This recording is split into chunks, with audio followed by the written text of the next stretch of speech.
सबसे पहले मैं अगले 15 सेकंड 20 सेकंड के अंदर अंदर आपके स्ट्रेस को कम करना चाहता हूं। ये बोलकर आपके अंदर भी ये क्यूरोसिटी होनी चाहिए कि यार मैंने कितना पढ़ा है, उस हिसाब से मैं कितने पानी में हूं। मैंने लेक्चर्स देखे, वन शॉट्स देखे, मैंने स्कूल टीचर से पढ़ा या मैंने पीडब्ल्यू से कहीं से भी पढ़ा, मेरा सिलेबस हो गया। अब उस सिलेबस की डीप कवरेज मैं कहां से करूं?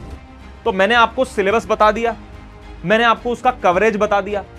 अब भैया रिवीजन कहां से करें? तो क्या होता है दोस्तों कि हमें लगता है कि हम सब कुछ ही पढ़ लें और सब कुछ पढ़ने के चक्कर में कुछ भी नहीं पढ़ पाते हैं। आज का दोस्तों मुद्दा है हाफ ईयरली एग्जाम्स 2026 कक्षा 12वीं।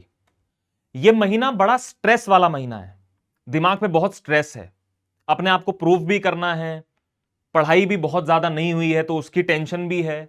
लेकिन सबसे पहले मैं अगले 15 सेकंड 20 सेकंड के अंदर अंदर आपके स्ट्रेस को कम करना चाहता हूं, यह बोलकर कि हाफ ईयरली एग्जाम्स के मार्क्स तो नहीं जुड़ने वाले ना, कक्षा 12वीं में तो नहीं जुड़ते ना। कक्षा 12वीं में तो जो हम एनुअल एग्जाम देंगे सीबीएसई को मार्च के महीने में, उसी के मार्क्स जुड़ेंगे। तो ये बात याद करके आपका स्ट्रेस कम होता है कि चलो अब स्ट्रेस कम हो गया। लेकिन स्ट्रेस कम होने का मतलब ये नहीं है कि हम पढ़ाई ही नहीं करेंगे। पढ़ाई करने का दूसरा पर्पस आपके पास होना चाहिए। हाफ ईयरली एग्जाम्स में आपको परफॉर्म किसी के लिए नहीं करना, ना अपने पेरेंट्स के लिए, ना हमारे लिए, ना अपने स्कूल टीचर के लिए, किसी के लिए नहीं आपको परफॉर्म करना, आपको खुद के लिए परफॉर्म करना है। 4-5-6 महीने आपने बिताए हैं, आपने पढ़ाई करी है कक्षा 12वीं की, तो आपके अंदर भी यह क्यूरोसिटी होनी चाहिए कि यार मैंने कितना पढ़ा है, उस हिसाब से मैं कितने पानी में हूं, मैं कितने मार्क्स मुझे मिल सकते हैं। यह सवाल आपको खुद से भी तो करना है बेटा।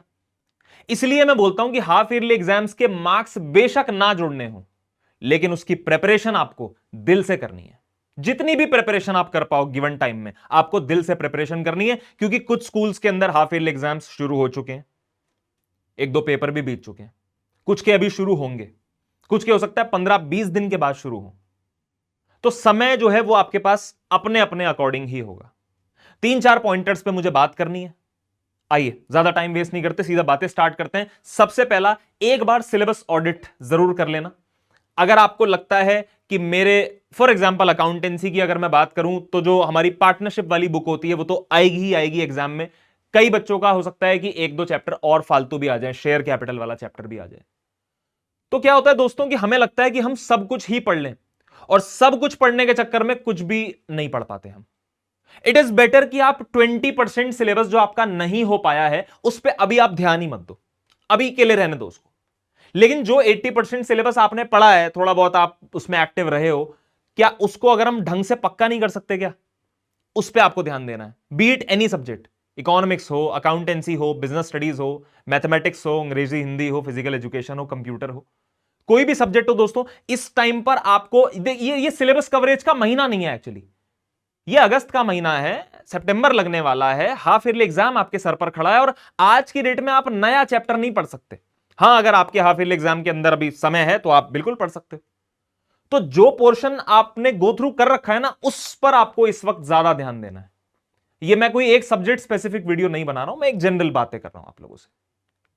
नेक्स्ट दोस्तों, कवरेज कहां से करें? अब मैंने सिलेबस कर लिया, मैंने लेक्चर्स देखे, वन शॉट्स देखे, मैंने स्कूल टीचर से पढ़ा या मैंने पीडब्ल्यू से कहीं से भी पढ़ा, मेरा सिलेबस हो गया। अब उस सिलेबस की डीप कवरेज मैं कहां से करूं, प्रैक्टिस कैसे करूं मैं? दोस्तों मैं आपको एक चीज बताता हूं, जो ये हाफ ईयरली एग्जाम्स होते हैं ना, जैसे एक बार क्या हुआ कि हाफ ईयरली एग्जाम हुआ किसी बच्चे का और तब तक सीबीएसई अपना सैंपल पेपर रिलीज कर चुकी थी।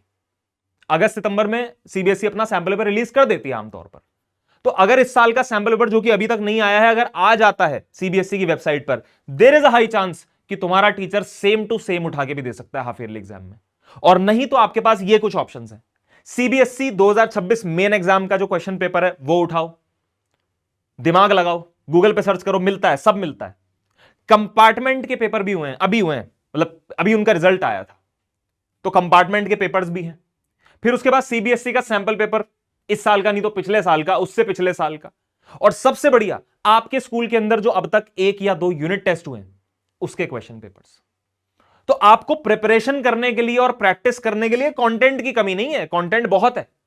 तो मैंने आपको सिलेबस बता दिया, मैंने आपको उसका कवरेज बता दिया। अब भैया रिवीजन कहां से करें? क्या बेस्ट रिवीजन हैक होना चाहिए? अगर मैं बात करूं किसी थियरी सब्जेक्ट की, अगर मैं बात करूं बिजनेस स्टडीज की, आप एनसीईआरटी पढ़ लो। आप इकोनॉमिक्स पढ़ते हो तो संदीप गर्ग पढ़ लो, टी आर जैन, वीके ओरी, या जो भी किताब से आप पढ़ते हो आप वहां से पढ़ लोगे, अकाउंटेंसी टी एस ग्रेवाल वगैरह से पढ़ लोगे, कहीं से भी पढ़ लोगे। लेकिन रिवीजन बेटा, लास्ट मोमेंट रिवीजन बहुत इंपॉर्टेंट होता है। लास्ट मोमेंट रिवीजन उसका होता है जिसका सिलेबस कवरेज हो गया, सारी बातें हो गई, अब बस एग्जाम में बैठने से पहले उसको एक फाइनल पुश चाहिए। तो वो रिवीजन हम कहां से करें भाई? उसका एक बेस्ट तरीका मैं आपको बताता हूं, और यहां पर मैं प्रमोशन के पर्पज से नहीं खड़ा हूं, वो तो आप आ ही जाओगे मुझे मालूम है, लेकिन जो बेस्ट तरीका है रिवीजन करने का वो ये है sir, half yearly marathon class. मैं उनको ये हाईली सजेस्ट करता हूं जो बच्चे इस टाइम पर एक फाइनल पुश चाहते हैं कि सर एक कॉन्फिडेंस अंदर से मेरे को डेवलप करना है ताकि मैं हाफ ईयरली एग्जाम में बैठने से पहले घबराऊं नहीं।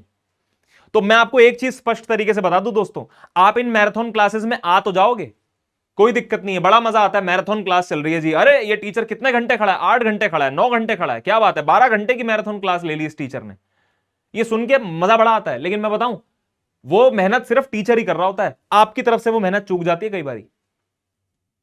तो आपको इस मैराथन क्लास में आने से पहले ही अपने आप को बढ़िया तरीके से इक्विप करना है, इस बात को समझना कि जो सिलेबस पिछले 5 महीने 6 महीने में आप नहीं कर पाए, वो एक टीचर अगर 8 9 10 घंटे 11 घंटे में करवा के आपको खुश करने की कोशिश कर रहा है, तो ऑफ कोर्स टीचर की एक लेगेसी है, टीचर बढ़िया फिल्टर्ड क्वेश्चंस लाया आपके लिए, फिल्टर्ड कंटेंट लाया है, हाईली इंपॉर्टेंट कंटेंट लाया है। लेकिन आपको भी तैयार रहना है उसके लिए, आपको वन शॉट वीडियोस देख लेनी है, आपको पुराने बैकलॉग्स क्लियर कर लेने हैं, आपको कंसेप्ट बिल्डिंग अपनी साइड से भी करके आनी है, और फिर मजा ना आए तो पैसे वापस, है ना।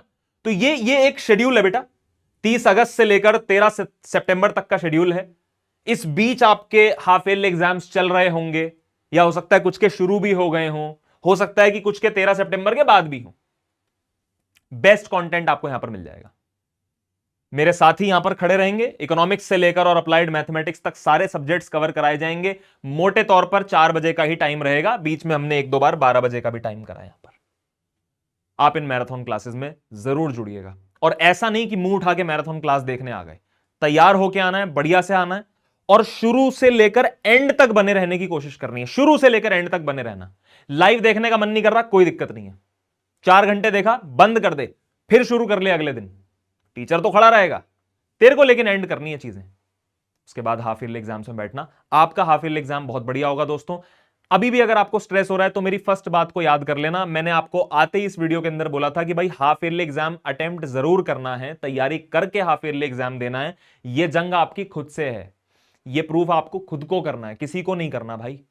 अगर आप ये सोच रहे हो ना कि मार्क्स तो नहीं जुड़ने वाले, सीधा एनुअल एग्जाम की प्रिपरेशन कर लूंगा, जनवरी फरवरी में पढ़ने बैठूंगा, मार्च में मेरे बढ़िया मार्क्स आ जाएंगे, बहुत बच्चे आए बहुत बोल के चले गए, कुछ नहीं हुआ किसी का।